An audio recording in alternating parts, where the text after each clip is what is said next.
An ABC News exclusive, jurors in the Jodi Arias murder trial speaking out now about why they could not deliver a verdict on the death penalty and what they really think about the woman they found guilty of committing that brutal murder. ABC's John Schriffen has the story. By a show of hands, who voted to give Jodi Arias the death penalty? All three of you. Why? Because the state proved their case. It was premeditated. Finally free to speak about the case. Three of the jurors in one of the most sensational trials in recent memory are revealing to ABC News exclusively what happened behind closed courtroom doors.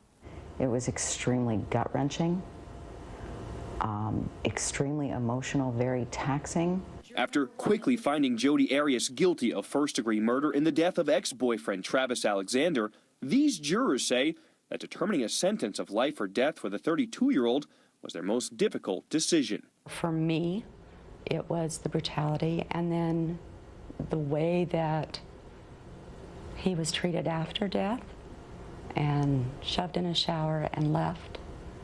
That's pretty brutal. Those four who decided to vote to give her life in prison, what was their reasoning? They felt there was more mitigating factors that outweighed the aggravating factors. What punishment fit the crime wasn't the only issue this jury disagreed on. Jury foreman Bill Zervakos told ABC that abuse was a key factor in determining a sentence. I believe in my heart and soul that she was mentally and verbally abused. But others saw things differently. Some of us believed that she was verbally abused. Some believed she was emotionally abused. Some believed she was physically abused.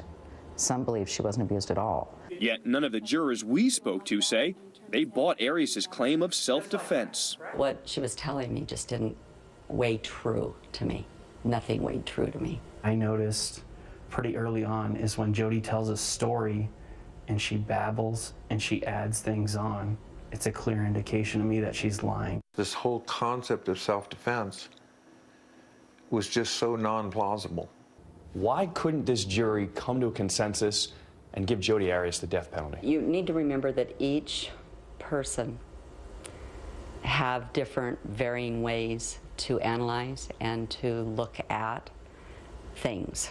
Is ordered declaring a mistrial as to the penalty phase. When it was announced in court, two very different emotions from Jodi Arias let out a sigh. The family of Travis Alexander broke down to tears. Yes. How did you react? I cried. As we exited that jury box, it was facing the family. I told them, I'm sorry. And for this jury, that's how it ended, the judge declaring a mistrial. Meanwhile, Arias' story lives on. Lifetime releasing a clip of their movie Jodi Arias' Dirty Little Secret over the weekend. That movie is set to air June 22nd. But the real-life drama resumes in July, when a brand new jury will be tasked with deciding life or death for Arias. These jurors hope the next group can finish what they started. So your response to people who may think you didn't do your job? All we did was not reach a unanimous verdict. We did our jobs.